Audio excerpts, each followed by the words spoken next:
Affect था और पैरों तला करके मरते हैं। वो एक घूंट मारने से उसको कितनी जीव हिंसा कर दी, यानी कितना धुएं से कितना हानि कर दी। वो पाप उस तंबाकू प्रयोग करने वाले के बैड अकाउंट में जाते हैं। और फिर हमारे परमात्मा ने ये मनुष्य शरीर दिया है परमात्मा पाने के लिए। इसमें ये ईड़ा, ये पिंगला, ईड़ा और पिंगला ये दो नाड़ी बताई जाती हैं है अंदर शरीर में। और इनके बीच में मध्य में जाकर के एक सुषुम्ना नाड़ी है जिसकी सुई की नोक टिक है, ऐसा सुराख है जो भक्ति के प्रभाव से ये अपने आप ब्लड की तरह हवा भर के वो खुल जाता है और फिर उसमें से आत्मा अंदर जाकर के फिर नीचे मूल कमल से प्रारंभ होती है। अब क्या होता है कि उसमें तंबाकू का जो पीते हैं तंबाकू और नाकामा का छोड़ दिया गोटा मारेगा नो छोड़ दिया तो वो धुआं जो है उस सुराख को पालिश कर देता है, परमात्मा के पाने वाले उस मेन गेट को बंद कर देता है। तो इससे बड़ा शत्रु हमारा और क्या हो सकता है। फिर इस जीवन का के फूकेंगे तो ऐसा गधे का ऐसा कुत्ते का, जब भगवान नहीं मिला इसमें वो रास्ता बंद कर दिया। दास ने ये सत्संग किया और वो पुण्यात्मा जो बूढ़ा मैं बताऊं था कि भाई बुढ़ापे में सारी उम्र तक खो दी और 65 साल की उम्र हो दी थी, ये सत्संग सुन रहा था ऊपर बैठ कर दूसरे बेटे की छत पर। आगे पाखंडी है मेरा छोरा भुका लिया, मनवनों का था मेरे से गंदे गंदे विचार आवे थे आप आए जब आपके। तो उसने पहले हम 3 दिन सत्संग करते थे, 2 रात को, अगले दिन सुबह कर करके फिर भोग लगा के हम प्रस्थान करते थे। तो पहले दिन तो उसने सुना बूढ़े ने सत्संग और दूसरे दिन तो वो सत्संग जब अगले दिन भी उसने सत्संग सुना, भोग लगना था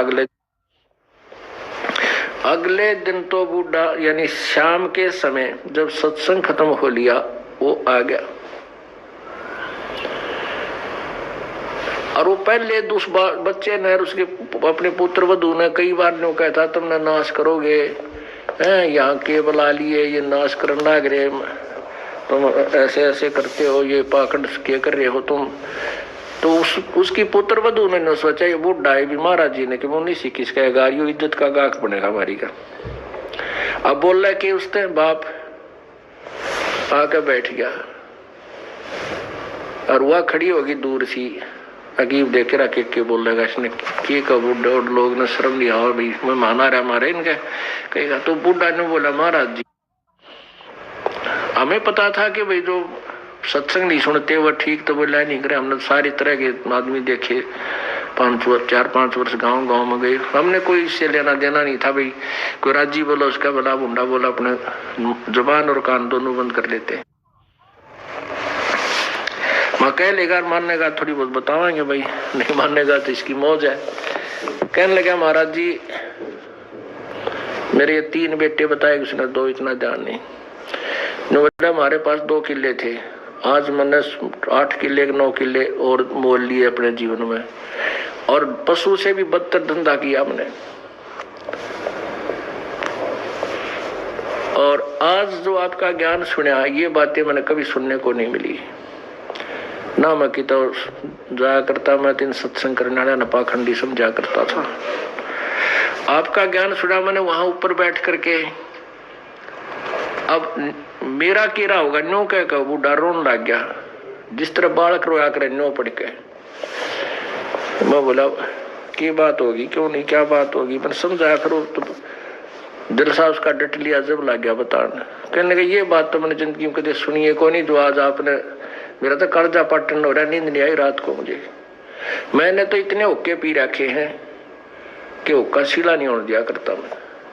अब मेरा कीड़ा होगा मेरे जैसे पापी का क्या इलाज, जो मैंने सारा जीवन पशु से बदतर धंधे किए और अब उम्र चली गई, अब भक्ति हो को फिर रोने लग गया, फिर रोने लगा वो। मैं फिर उसको समझाया, मैं बोला कुछ नहीं बिगड़ा है अभी तक, इस आत्मा के इस जीव के असंग जन्म हो लिए और यदि अब भक्ति नहीं शुरुआत करी तो आगे भी ये झंझट सदाई बना रहेगा। आप अब शुरू कर दो, इस उम्र में कोई फर्क नहीं पड़ेगा। ईब के होगी दिन के मेरा कह दिन का मैं मान हूं, मैं कितने वर्ष का, अब तो मुश्किल है, नो नाड मारे।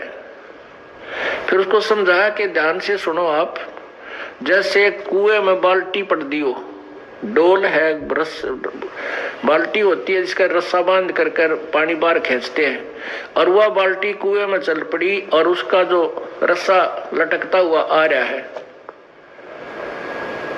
यदि हाथ पैर मार के दौड़ धूप कर उस रस्से को लास्ट बीट, उसकी जो लास्ट एंड बीट है ना पूछड़ी, वह नेजू की उस रस्से की, बाल्टी के बंधे हुए रस्से की पूछड़ी ठहगी, यानी एंड भी मिल गया, 4 उंगल का रह रहा वो भी हाथ में आ गया तो कुछ भी ना गया, वह बाल्टी भी और पानी भी मिले। अब जावत ये कि जब हाथ पा नहीं मारेंगे तो गई, वो तो जा ही रही है। पहले लंबे लंबे रस्से हुआ करते, गहरे पानी होते थे कुओं में, और कम से कम 50, 60, 100 फुट तक की लंबी रस्सी होती थी, तो उसको जाने में भी समय लगता था। तो अगर उसकी पूछड़ी भी ठहगी ना नेजू की उस रस्से की, तो कुछ भी कौन गया, और नहीं हाथ पा मारेगा तो गई, फिर तो कुछ भी हाथ नहीं लगेगा। यह बात उस बुढ़े के कसूती दचगी। मैंने उसको समझाया कि आप नाम शुरू करो, मोक्ष नहीं होगा तो मनुष्य शरीर आपको गारंटीड मिलेगा। वैसे तो मोक्ष इसी में हो जाएगा, कोई बड़ी बात नहीं है। आप सत भक्ति करो, सच्चे मन तक लगो और पूरी मर्यादा निभाओ, मुक्ति में कोई बात है। एक सांस के सीमेंट की इतनी कीमत है, सब कुछ आपके पास होगा, तो उसका बात समझ में आएगी।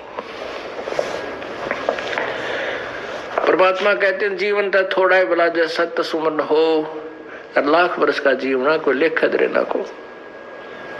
थोड़ा जीवन बतेरा जो सच्चा सुमन हो, सच्चा मार्ग हो, सच्ची श्रद्धा से आप करो, डर के करो, भर मर्यादा में रहते हुए करो, तो कोई मोक्ष में कोई ज्यादा वो नहीं है। तो वो कहने लगा जी ना तो मैं दान कर सकता, ना मैं धर्म कर सकता।